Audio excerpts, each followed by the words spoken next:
Shalom, selamat siang Bapak dan Ibu, saudara-saudara sekalian. Bersyukur kembali kita boleh mendengarkan live streaming dari Task Force Doa dan Konseling MPK bersama dengan Bara Digital Ministry. Dan pada hari ini kita akan bersama-sama mendengarkan kesaksian dari narasumber yang sudah mempersiapkan diri, yang telah dipakai oleh Tuhan, yang cukup lama di dalam dunia pendidikan Kristen. Beliau adalah Bapak Takim Andriono, PhD. Beliau merupakan Ketua Dewan Pengurus Yayasan Terampil Indonesia. Beliau juga Ketua Dewan Pengurus Yayasan Pendidikan Visi dan Misi. Beliau juga Ketua Badan Pengawas MPKW Jawa Timur dan penasehat Task Force 3T Majelis Pendidikan Kristen Indonesia MPK. Bersyukur Bapak Ibu dan Saudara, sebelum kita akan jauh bertanya dan mendengarkan kesaksian beliau sepanjang dalam pelayanan pendidikan, khususnya pendidikan Kristen di Indonesia, saya mengajak kita terlebih dahulu tunduk dalam pimpinan Allah Roh Kudus, kita bersatu di dalam doa. Bapa di dalam surga, terima kasih Tuhan, waktu yang Engkau berikan bagi kami siang ini. Kami menyerahkan waktu ini untuk mendengarkan kesaksian dari narasumber yang hari ini menyampaikan bagi kami pengalaman pelayanan selama terjun di dalam dunia pendidikan Kristen, khususnya di Indonesia ini. Tuhan berkatilah Engkau yang memakai setiap hamba-Mu dan juga jaringan internet yang kami gunakan, media yang ada, semuanya boleh berfungsi dengan sangat baik. Dan biarlah semuanya ini kami kembalikan bagi hormat kemuliaan nama Tuhan. Terima kasih Bapa. Di dalam nama Tuhan kami Yesus Kristus, kami serahkan waktu ini. Amin. Amin. Baik, Bapak Takim, saya langsung saja ingin menyampaikan pertanyaan yang pertama begini Bapak. Apa yang melatar belakangi dan kapan Pak Takim tergerak atau terdorong hatinya untuk terjun dalam pelayanan, khususnya memberikan perhatian bagi pendidikan Kristen? Silakan Pak Takim. Baik Bu Ena. Jadi sejak di bangku sekolah dan kuliah, sebenarnya saya mempunyai passion untuk berbagi apa yang saya ketahui dengan teman-teman sekolah atau teman-teman sekuliah dulu. Kata orang sih, saya cukup jelas kalau menyampaikan suatu topik begitu ya, artinya ketika berbagi menjelaskan satu masalah, mereka itu sangat terbantu begitu. Jadi saya percaya pada talenta yang Tuhan berikan. Memang itu jadi sebuah passion untuk bisa berbagi atau mengajar gitu ya, termasuk mengajar adik-adik di bawah angkatan saya. Tetapi saya baru benar-benar terjun ke dunia pendidikan Kristen, khususnya K-12 ya, jadi PAUD sampai SMA, ketika saya menjadi dosen di Universitas Kristen Petra dan pada saat itu dipercaya juga untuk menjabat pada satu jabatan struktural gitu. Nah, tahun 99 tepatnya, ya, 1999. Pada saat itu baru saja terjadi masalah dengan moneter kita, masalah ekonomi, dan memang waktu itu banyak sekolah Kristen yang sedang mengalami kesulitan begitu. Dan ada sekelompok pengusaha Kristen yang datang ke kampus dan saat itu saya mendampingi rektor Profesor Dr. Aris Pontuluran yang juga mantan ketua MPK ya pada waktu itu. Dan ketika saya mendampingi beliau dan para pengusaha itu menyampaikan maksud hati mereka, bagaimana kalau mereka bisa ikut terlibat membantu memajukan, menyelamatkan sekolah-sekolah Kristen. Lalu disarankan untuk tidak membuka sekolah baru, tetapi membantu sekolah-sekolah anggota MPK yang saat itu sedang dalam kesulitan di Jawa Timur. Kemudian saya waktu itu yang belum paham banyak soal pendidikan Kristen ya, khususnya di jenjang dasar menengah, ditugaskan untuk menjadi ketua yayasan yang mereka bentuk, yaitulah Yayasan Pendidikan Visi dan Misi. Nah, itulah mulai saya mengenal, walaupun pada waktu itu karena latar belakang saya teknik sipil, jadi ya kami membantu banyak di bidang fasilitas fisiknya ya. Jadi ada ruang kelas yang harus diperbaiki, genteng yang bocor dan sebagainya. Tapi berjalannya waktu kami menyadari bahwa itu tidak bisa hanya bantuan fisik. Yang jauh lebih penting adalah membangun manusianya.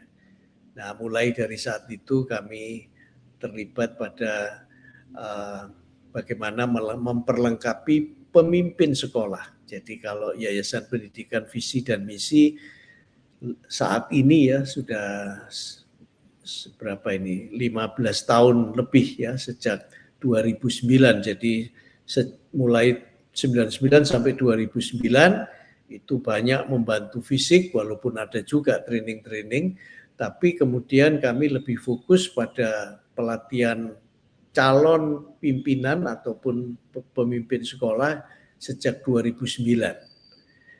Nah, kami bekerja sama dengan Universitas Kristen Krida Wacana ya, di Jakarta itu ya, untuk menyelenggarakan program Magister Manajemen Persekolahan. Nah, kami beri nama programnya itu SLDP ya, School Leadership Development Program.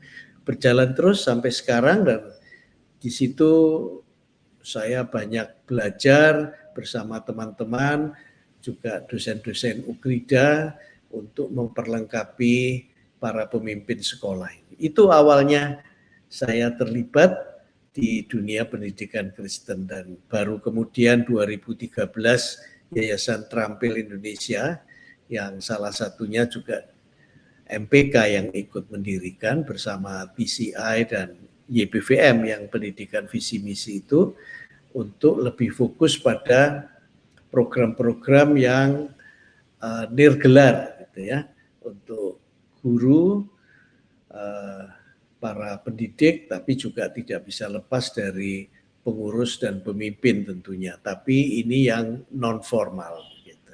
Begitu Bu Ena. Puji Tuhan, Pak Takim luar biasa. Ini bukan waktu yang singkat, tetapi sangat luar biasa. Ternyata panggilan hati sudah sejak lama sekali sudah dikenal oleh Pak Takim dan akhirnya mewujud nyatakan terjun di dalam hingga sampai saat ini menjadi berkat bagi mempersiapkan para pemimpin-pemimpin yang handal. Puji Tuhan, Pak Takim. Mungkin dalam perjalanan pelayanan ini ada kesulitan atau tantangan terberat yang Bapak Takim pernah hadapi. Bagaimana Pak Takim melewati tantangan terberat itu? Pak Takim silakan. Ya, seperti halnya Tuhan Yesus Kristus mengatakan barang siapa yang ingin mengikut aku harus menyangkal dirinya ya, memikul salib. Jadi jelas memang tantangannya tidak mudah. Saya banyak belajar dari perjalanan ini. Salah satu tantangan yang berat itu adalah loneliness ya. Artinya ketika kita tidak dipahami oleh teman-teman, merasa kamu ini crazy ya melakukan ini semua begitu ya. Kemudian juga tidak dipahami kenapa memakai pendekatan-pendekatan tertentu, itu membuat seolah-olah berjalan sendiri. Tetapi saya semakin menyadari bahwa justru ketika merasa seperti itu, itulah kesempatan kita berjalan bersama Tuhan. Sehingga rasa akrab itu ya tidak serta-merta terjadi ya, karena ya pasti mengeluh, ngomel begitu. Tapi dengan perjalanan yang cukup panjang, saya cukup diasah. Itu yang pertama. Yang kedua, tantangan yang berat adalah ketika Yayasan Terampil Indonesia mengalami kesulitan keuangan pada saat itu. Kami melayani guru-guru yang belum S1 dan itu mandat dari Majelis Pendidikan Kristen ya. Namun karena sesuatu dan lain hal ada sponsor utama yang tidak bisa melanjutkan dan itu menyebabkan ada problem dengan beasiswa yang diberikan ke guru-guru ini. Dan itu berarti menunggak uang kuliah ke universitas terbuka, partner Terampil waktu itu. Ya, tapi puji Tuhan kembali menyaksikan Tuhan itu luar biasa, Tuhan itu baik, pada saatnya semua bisa teratasi. Dan itu sungguh meneguhkan iman percaya saya berjalan bersama Tuhan gitu ya. Saya teringat apa yang dikatakan oleh Hudson Taylor, misionaris yang cukup lama melayani di China. Kalau kita melakukan pekerjaan Tuhan dengan cara Tuhan, pasti Tuhan juga menyediakan segala sesuatu yang kita perlukan. Itu sih Bu. Puji Tuhan. Puji Tuhan Pak Takim, luar biasa. Saya rasa juga bahwa bukan hanya masalah keuangan saja yang menjadi permasalahan di setiap lembaga apapun, tapi ternyata tadi Bapak sempat menyebutkan ketika kita disalahpahami, itu juga merupakan masalah yang perlu dihadapi. Tapi puji Tuhan, semua Tuhan bisa menunjukkan dan jalannya yang tepat bagi Pak Takim khususnya, dan bisa melewatinya, menikmati kemurahan Tuhan selanjutnya. Puji Tuhan, Pak Takim. Selama dalam pelayanan ini, adakah hal yang paling menyentuh hati Bapak, khususnya dalam pelayanan bidang pendidikan Kristen konteks di Indonesia? Silakan Pak. Ya Bu Ena, problem yang sekaligus hal yang menyentuh gitu ya. Jadi problemnya itu adalah yang terkait dengan peserta yang mengikuti pelatihan, yaitu entah para guru atau para pemimpin sekolah. Nah, tampaknya belajar atau paling tidak mengikuti sesi-sesi pembelajaran atau pelatihan itu tampaknya hal yang ya normal-normal saja gitu ya. Mestinya bisa cukup oke lah, bisa diikuti. Tetapi pertanyaan di balik itu, apakah semua yang kita bahas, yang dibagikan, yang materi yang dipakai untuk melengkapi mereka itu betul-betul diterapkan, ya, diuji cobakan dalam konteks mereka masing-masing. Itu pertanyaan besar. Kalau tidak, apakah yang kita lakukan itu sia-sia gitu ya? Itu selalu yang menggelitik kami semua, khususnya saya dalam hal ini. Nah, itulah sebabnya maka ketika kami mendengar kesaksian, testimoni-testimoni teman-teman yang sudah menyelesaikan program dengan mengatakan terjadi transformasi, perubahan di sekolah kami, puji Tuhan, luar biasa, Tuhan baik.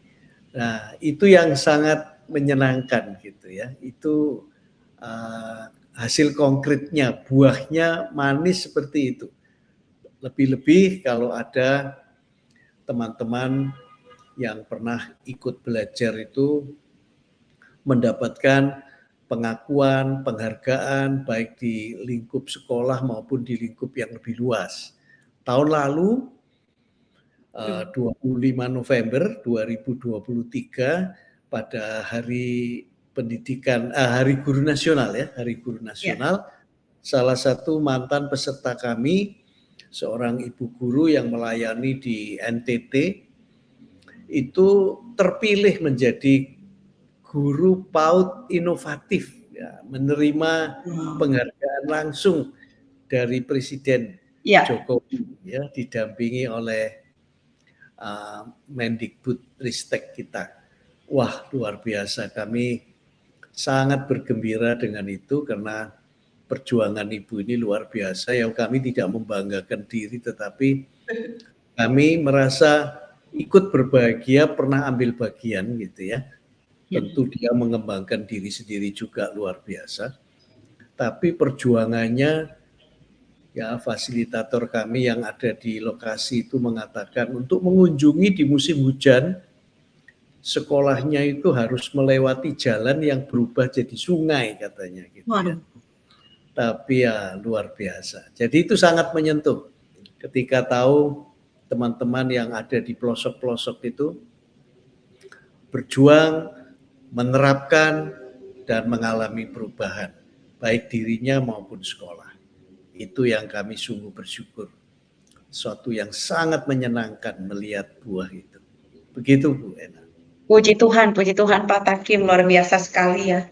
Tidak harus jauh-jauh apa yang eh, kita harapkan, tetapi dari hasil yang diberikan akan terlihat tepat pada waktunya melalui orang-orang yang memberikan testimoni yang baik, dan kita juga semakin bersemangat kembali, diingatkan kembali bahwa hasil yang dibuahkan ini tidak lepas dari perjuangan sebelumnya. Puji Tuhan, semua yang sudah mengalami perubahan dan juga yang sudah menjadi berkat untuk selanjutnya di sekolah-sekolahnya, ternyata juga Tuhan pakai mereka untuk semakin lebih maju lagi ke depan.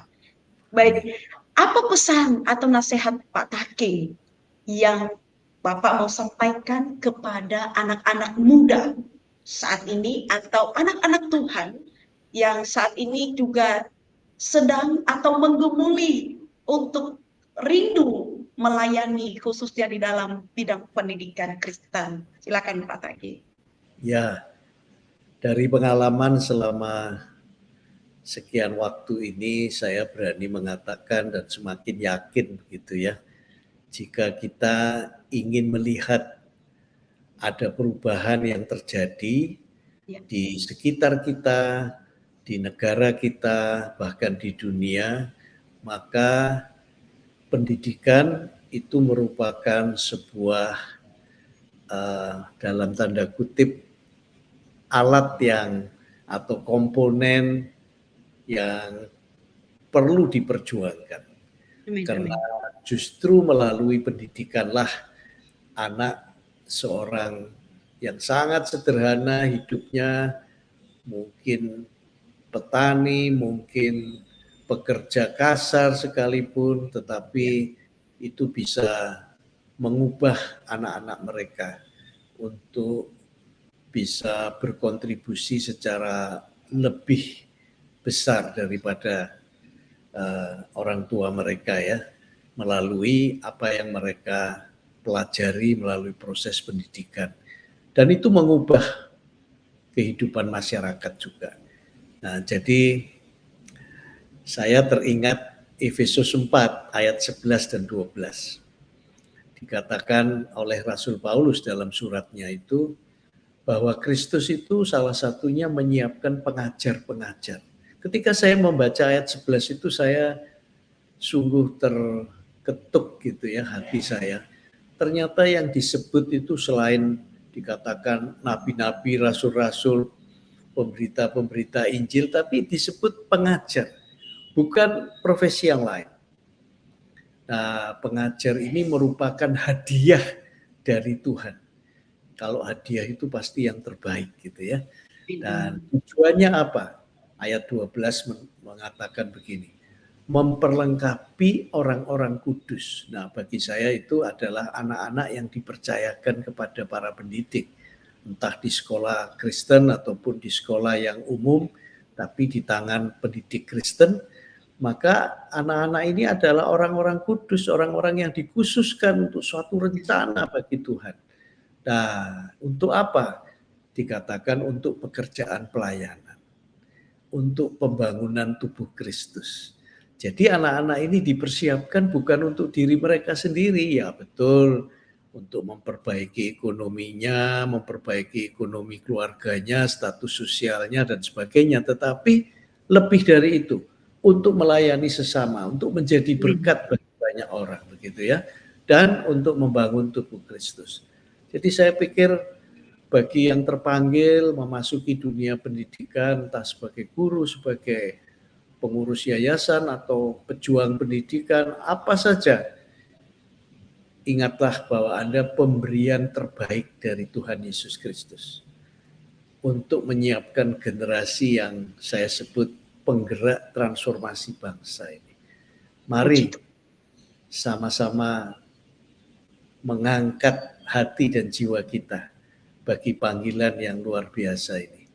Kita siapkan diri kita memasuki ladang pelayanan Tuhan di bidang pendidikan, khususnya pendidikan Kristen, bagi kemuliaan namanya. Begitu Bu Ella. Puji Tuhan. Ada tadi pernyataan yang Bapak mengatakan bahwa pengajar itu adalah hadiah dari Tuhan, ya. Jadi Bapak Ibu yang mendengarkan siaran ini, saudara-saudara yang saat ini sedang sebagai seorang pengajar di sekolah, itu adalah hadiah yang Tuhan berikan kepada Bapak Ibu sekalian.